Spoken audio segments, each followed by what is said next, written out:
என்னோட பழைய வீடியோஸ்ல நான் சொல்லியிருப்பேன். கையில காசு இல்லாத வரைக்கும் உலகத்திலேயே காசு தான் ரொம்ப முக்கியமான விஷயம் அப்படின்னு சொல்லுவோம். ஆனா காசு வந்ததுக்கு அப்புறம் வாழ்க்கையில காசு தான் முக்கியம் அப்படின்னு கேட்போம். இன்னைக்கு நீங்க பேஷன ஃபாலோ பண்ணுங்க. காசு தன்னால வரும் அப்படின்னு சொல்ற நெறைய பேரு சொல்றதுக்கான ரீசனுமே அவங்க கையில காசு இருக்கனால தான் அத சொல்றாங்க. அண்ட் ரியாலிட்டி கூட அதுதான். இதத்தான் மாஸ்லோஸ் ஹைரார்கி ஆஃப் நீட்ஸ் அப்படின்பாங்க. ஸோ மாஸ்லோ என்ன சொல்றாருன்னா, உங்களோட அத்தியாவசிய தேவைகள், அதாவது உண்ண உணவு, உடுத்த உடை, அப்புறம் உங்க தலைக்கு மேல ஒரு கூரை, இதெல்லாம் இந்த தேவைகள்லாம் பூர்த்தி ஆனதுக்கு அப்புறம் தான், உங்களோட அடுத்த தேவைகள், அதாவது ஒரு வீடு, ப்ராப்பர்ட்டி வாங்கலாம். இல்லன்னா ஒரு நல்ல ஹெல்த் கேர் நமக்கு இது பண்ணிக்கலாம். அப்படிங்கிற தேவைகளுக்கு நம்ம போக ஆரம்பிப்போம்.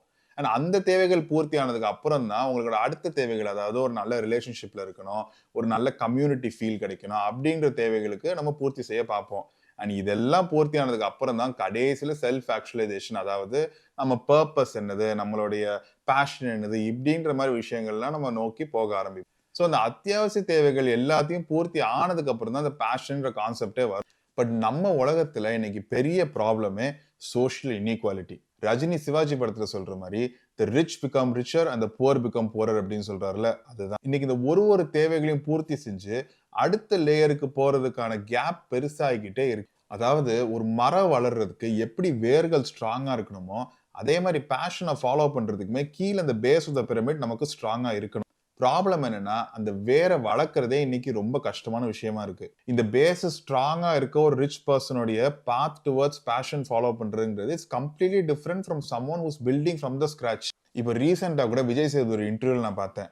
அவர் சொல்றாரு, "உங்க அப்பாவுக்கு வந்து காசோட அரும புரியல. ஆனா எனக்கு இதோட பர்ப்பஸ் நல்லாவே தெரியுது. இது நம்ம இல்லன்னா நம்மள ரொம்ப வீக்கா ஆக வைக்குது. ஆனா இருந்துச்சுன்னா, நம்ம எத ஃபாலோ பண்றதுக்குனாலும் ஒரு தைரியத்தையும், ஒரு தன்னம்பிக்கையும் நமக்கு குடுக்குது" அப்படின்னு சொல்றாரு. ஸோ இந்த வீடியோட பர்ப்பஸ் வந்து உங்கள பேஷன ஃபாலோ பண்ணாதீங்க அப்படின்னு சொல்றது கிடையாது. It is all about delaying gratification. முதல்ல இந்த பேஸ் ஆஃப் த பிரமிட் எப்படி ஸ்ட்ரெங்தன் பண்ணிட்டு, அதுக்கப்புறம் நம்மளோட பேஷன எப்படி ஃபாலோ பண்ணலாம் அப்படின்றது தான் இந்த வீடியோல அடுத்து பார்க்க போறோம். ஸோ இதுக்கு 3 கீ டேக்அவேஸ் இந்த வீடியோல நம்ம பார்க்க போறோம். ஸோ முதல்ல understand what is your enough. உங்களோட தேவைகள் எவ்வளோ அப்படின்றத நீங்க ஐடென்டிஃபை பண்ணிக்கோங்க.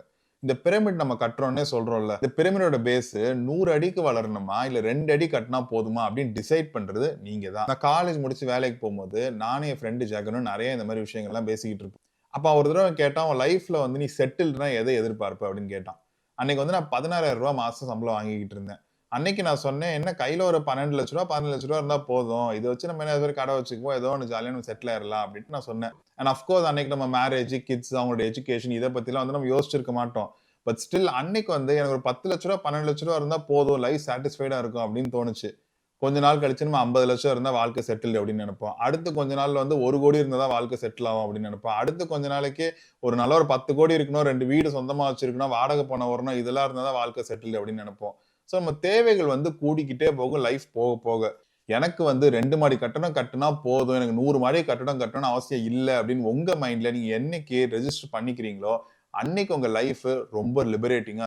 2வது பாயிண்ட், எப்படி மணி வேலை செய்யுது அப்படின்றத கத்துக்கோங்க. ஃபினான்ஷியல் எஜுகேஷன், ஃபினான்ஷியல் லிட்ரசி ரொம்ப ரொம்ப முக்கியம். இன்னைக்கு காலேஜ்லயும், ஸ்கூல்லயும் எவ்வளவோ படிச்சுக்கிட்டு இருக்கோம். ஆனா அந்த காச பத்தி ரொம்ப கம்மியா தான் படிக்கிறோம். ரியல் லைஃப்ல வந்து உங்கள தள்ளி விட்டு, இதுதான் நீ இனிமேல் நீ ஃபிகர் அவுட் பண்ணிக்கோ அப்படின்னு சொல்றாங்க. பட் எப்படி இத நம்ம முன்னாடியே எவ்வளோக்கு எவ்வளோ சீக்கிரம் கத்துக்கிறோமோ, அவ்வளோக்கு எவ்வளோ நல்லது. ஒரு குட் லோன்னா என்னது? பேட் லோன்னா என்னது? எப்படி லெவரேஜ்ன்ற கான்செப்ட்ட நம்ம எப்படி அண்டர்ஸ்டாண்ட் பண்ணிக்கிறோம்? இந்த மாரி விஷயங்கள்லாம் தெரிஞ்சுக்கிட்டீங்கன்னா, உங்களோட தேவைகள எப்படி நீங்க அடையலாம் அப்படின்ற கான்செப்ட் ஈஸியா இருக்கும். இன்னைக்கு கேப்பிட்டல் ஆக்சஸ் பண்றதுக்கு பல விஷயங்கள் இருக்கு. ஒரு பிசினஸ் ஆரம்பிக்கணும்னா, நீங்க உங்க சொந்த காசு போட்டு தான் ஆரம்பிக்கணும்னு இல்ல. உங்க ஐடியா நல்லா இருந்துச்சுன்னா, நீங்க விசிட்ட பிட்ச் பண்ணலாம். அவங்க கிட்ட நீங்க கேப்பிட்டல் கெயின் பண்ணலாம். இப்படி பல கான்செப்ட்ஸ் இருக்கு. பட் இது நெறைய பேருக்கு தெரியவே தெரியாது. ஸோ எப்படி மணின்ற கான்செப்ட் வேலை செய்யுதுன்னு கத்துக்கோங்க. It is going to be very helpful for you. ஏன்னா இந்த 2 பாயிண்ட்டும் நீங்க உங்க பேஷன ஃபாலோ பண்ணும்போதுமே இது 2ம் ஹெல்ப்ஃபுல்லா இருக்கும். நீங்க டிராவல் விளாகர் ஆகணும்னா உங்களுக்கு 2 பாதை இருக்கு. 1 நீங்க சிம்பிளா நான் கவுச் சர்ஃப் பண்ணி இல்லன்னா லைக் ஷேர்ட் அபார்ட்மெண்ட்ஸ்ல இல்ல ஷேர்ட் ஹாஸ்டல்ஸ்ல தங்கி ஒரு சின்ன மினி லைஃப் ஸ்டைல் விளாகர் மாரி நான் இருக்கேன் அப்படின்ற மாரி நீங்க சொல்றீங்க. இப்போ வந்து உங்க தேவைகள் ரொம்ப ரொம்ப மினிமல். அப்ப இந்த தேவைகள பூர்த்தி பண்றதுக்கு உங்களுக்கு ஃபைனான்ஸ் பண்ணா போதும். பட் இதே இது நீங்க ஒரு தடவையும் நான் வந்து ஒரு 5 ஸ்டார் ஹோட்டல்ல தான் நான் தங்கணும். நான் அத வந்து ரிவ்யூ பண்ணணும், வ்ளாக் பண்ணணும் அப்படின்னு நெனச்சீங்கன்னா, அந்த லைஃப் ஸ்டைல் பூர்த்தி பண்றதுக்கு உங்களுக்கு கேப்பிட்டல் இன்னும் நெறைய தேவைப்படும். அப்ப அந்த கேப்பிட்டல் எப்படி அச்சீவ் பண்றதுங்கிறத கத்துக்கிறதுக்கு இந்த மணி பிரின்சிபல்ஸ் நீங்க திருப்பி யூஸ் பண்ணி தான் ஆகணும். ஸோ இதனால தான் இந்த 2 பாயிண்ட்டுமே ரொம்ப important even before you start following your passion and after you start following your fashion. And மூணாவது ரொம்பவே இம்பார்ட்டண்ட்டான takeaway, success is defined on your own terms. நீங்க ஒரு மில்லியனர் ஆகலனா கம்ப்ளீட்லி ஃபைன். உங்க தேவைகளை நீங்க பூர்த்தி செஞ்சு உங்க பேஷனை நீங்க ஃபாலோ பண்ணீங்கனாலே நீங்க இந்த லைஃப்ல ஜெயிச்சிட்டீங்க. அண்ட் அதனால தான் ஃபர்ஸ்ட் பாயிண்ட் ரொம்ப ரொம்ப இம்பார்ட்டன்ட். உங்க தேவைகள் என்ன அப்படிங்கிறத ஐடென்டிஃபை பண்ண. இந்த உலகம் உங்களை பார்த்து நீங்க என்ன எப்படி டாப் 1%ல வரணும், நீங்க பில் கேட்ஸ் மாதிரியோ ஈலான் மஸ்க் மாதிரியோ வரணும்லாம் அவசியமே கிடையாது.